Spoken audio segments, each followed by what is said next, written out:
money is monetary energy or economic energy. And the economic energy has to find its way into a medium. So if you want to move it rapidly as a medium of exchange, it has to find its way into currency. But the money can also flow into property, like a house or gold. If the money flows into property, it'll probably hold its value much better. If the money flows into currency, right? If you had put $100,000 in this house, you would have 305x return over 92 years. But if you had put the money, $100,000 in a safe deposit box and buried it in the basement, you would have lost 99.7% of your wealth over the same time period. So, the expansion of the currency creates a massive inefficiency in the society. It's what we're doing is we're bleeding the civilization to death.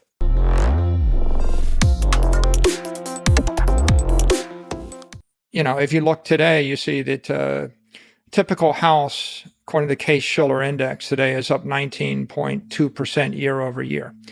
So if you're a first-time home buyer, the inflation rate is 19%.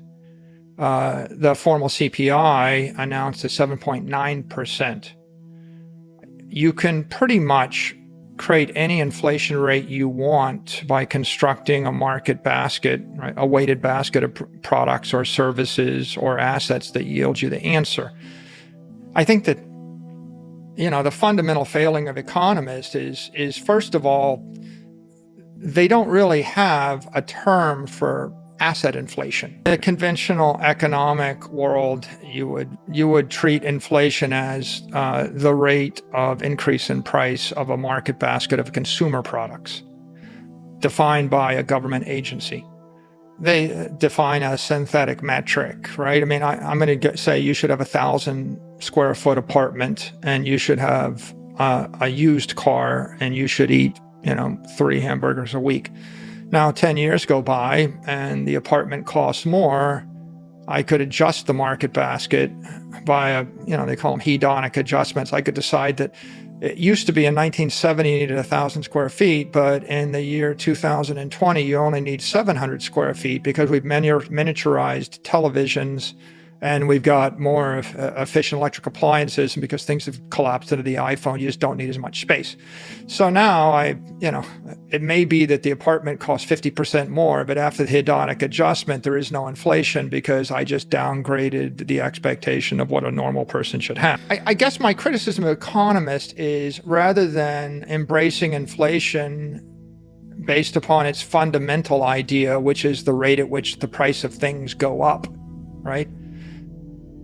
They've been captured by mainstream conventional thinking to immediately equate inflation to the government-issued CPI or government-issued PCE or government-issued PPI measure, which was never the rate at which things go up. It's simply the rate at which a synthetic basket of products and services the government wishes to track go up. Now, the problem with that is one thing is the government gets to create the market basket, and so they keep changing what's in the basket over time. So, I mean, if I said 3 years ago you should go see 10 concerts a year, and the concert tickets now cost $200 each, now it's $2,000 a year to go see concerts. Now I'm in charge of calculating inflation, so I redefine, your entertainment quota for the year to be 8 Netflix streaming concerts, and now they don't cost $2,000, they cost nothing, and there is no inflation, but you don't get your concerts, right? So the problem starts with continually changing the definition of the market basket. But in my opinion, that's not the biggest problem. The more egregious problem is the fundamental idea that assets aren't products or services. Assets can't be inflated. What's an asset? A house, a share of Apple stock, a bond, a Bitcoin is an asset. $1 million bond at a 5% interest rate gives you $50,000 a year in risk-free income. You might retire on $50,000 a year in a low-cost jurisdiction. So the cost of Social Security or early retirement is $1 million when the interest rate is 5%. During the crisis of March of 2020, the interest rate went on a 10-year bond went to 50 basis points. Okay, so now the cost of that bond is $10 million. Okay, the cost of Social Security went from $1 million to $10 million. So if you wanted to work your entire life, save money, and then retire risk-free and live happily ever after on a $50,000 salary, living on a beach in Mexico, wherever you wanted to go, you had hyperinflation. The cost of your aspiration increased by a factor of 10 over the course of, some amount of time. In fact, in that case, that was like over the course of about 12 years, right? As the inflation rate ground down, the asset traded up.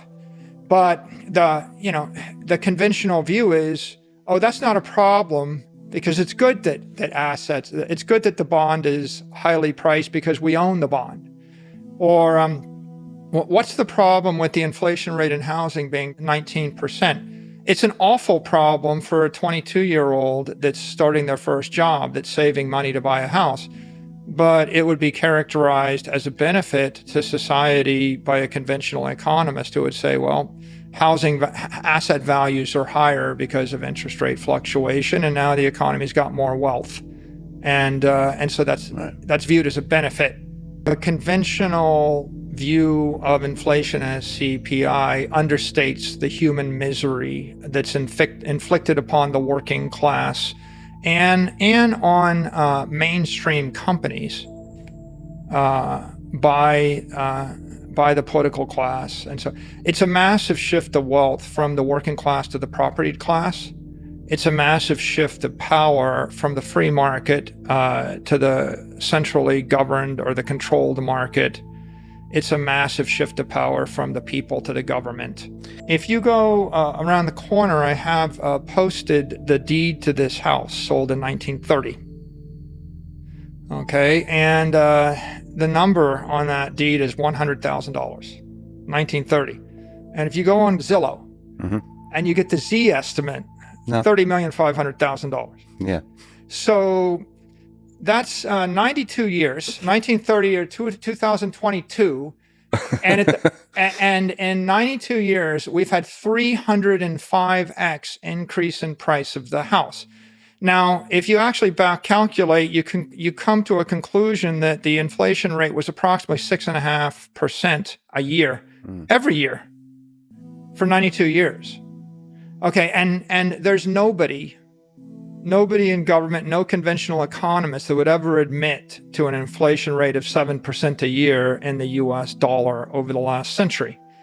On average, it looks like the inflation rate and the money supply is about 7% a year, all the way up to the year 2020. If you look at the S&P index, which is a market basket of scarce desirable stocks, it returned about 10%. If you talk to 10% a year for 100 years, the money supply is expanding at 7% 100 years. If you actually talk to economists or you look at the economy and you ask the question, how fast does the economy grow in its entirety year over year? Generally about 2 to 3%. Like the sum total impact of all this technology and human ingenuity might get you a 2.5%, 3% improvement a year. If you had the human race doing stuff, and if you ask the question, how much more efficiently will we do the stuff next year than this year? Or what's the value of all of our innovations and inventions and investments in the past 12 months? You'd be hard pressed to say we get 2% better. Typical investor thinks they're 10% better every year. So if you look at what's going on, really, when you're holding $1 million of stocks and you're getting a 10% gain a year, you really get a 7% expansion of the money supply. You're getting a 2 or 3% gain under best circumstances.